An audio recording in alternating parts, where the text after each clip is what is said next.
લોકસભાની ચૂંટણીને લઈને રાજ્યમાં 7મી મેના રોજ મતદાન પ્રક્રિયા હાથ ધરાશે। મતદાનને હવે ગણતરીના દિવસો બાકી છે, ત્યારે થોડા દિવસ પહેલા જામનગરમાં લોકસભા બેઠકના ભાજપના ઉમેદવાર પૂનમબેન માડમની પ્રચાર ઝુંબેશ દરમિયાન વિરોધ થયો હતો। ત્યારે રિલાયન્સના સિનિયર ગ્રુપ પ્રેસિડેન્ટ અને રાજ્યસભાના સાંસદ પરિમલ નથવાણીએ પ્રચાર ઝુંબેશ દરમિયાન થયેલા વિરોધને લઈને મીડિયા સાથે વાતચીત કરી હતી અને જણાવ્યું હતું કે અસામાજિક તત્વોને પ્રોત્સાહન ન આપવું જોઈએ તેમજ શાંતિ જળવાય એવું વાતાવરણ ઊભું કરવું જોઈએ।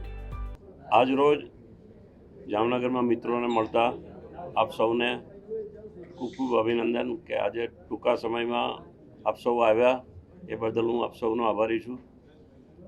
સોશિયલ મીડિયાની મેં જે વાત કરી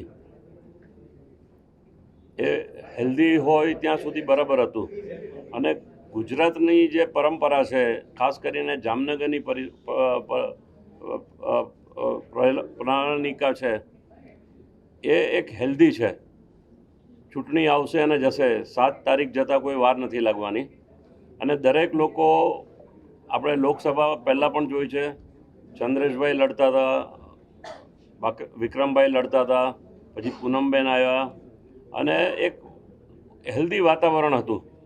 તો મારું એવું સજેશન છે કે મતદાન કોઈની બાજુ કોઈ પણ કરે અને દરેક પાર્ટીને પોતાનો અધિકાર છે એટલે લડવાના, પરંતુ એમની પાછળ નેતાઓ તો પ્રામાણિકતા રીતે કામ કરે છે, ચાહે લોકસભામાં બીજેપીના હોય કે કોંગ્રેસના હોય, પરંતુ આજે જે એક ભાવ ઊભો થયો છે સોશિયલ મીડિયામાં દેખાઈ જવાનું, ટપોરીગીરી કરવાની, એ આવી પ્રણાલિકા પહેલાં જામનગરમાં નહોતી અને અમુક લોકો એવા આવી ગયા છે કે જે આ આપણા જામનગરનું નામ ખરાબ કરે છે, આખા જિલ્લાનું।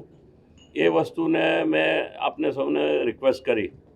બીજી મારી વાત છે કે ઇલેક્શન 7 તારીખે છે, આપ સૌએ ઇલેક્શનના પર્વને ઉજવવાનો છે, મતદાન કરવાનું છે। મતદાન દરમિયાન કોઈ એવા બનાવ ન બને એ આપણે સાથે જોવાનું છે અને મતદાન જે આવે એ લોકશાહી પ્રમાણે આવશે। તો દરેક લોકોને મારી વિનંતી છે કે લોકસભાની ઇલેક્શનમાં આપ સૌએ ધીરજ રાખી અને આપણે જોવાનું છે કે દરેક રીતે આપણે કોઈ પણ ઉમેદવારને આપણે મત આપીએ, પરંતુ આપણો મત ચોક્કસ થવો જોઈએ અને 7 તારીખે આપણે શાંતિથી મતદાન કરીએ અને કોઈ એવા બનાવ ન બને એવી મારી નમ્ર વિનંતી છે।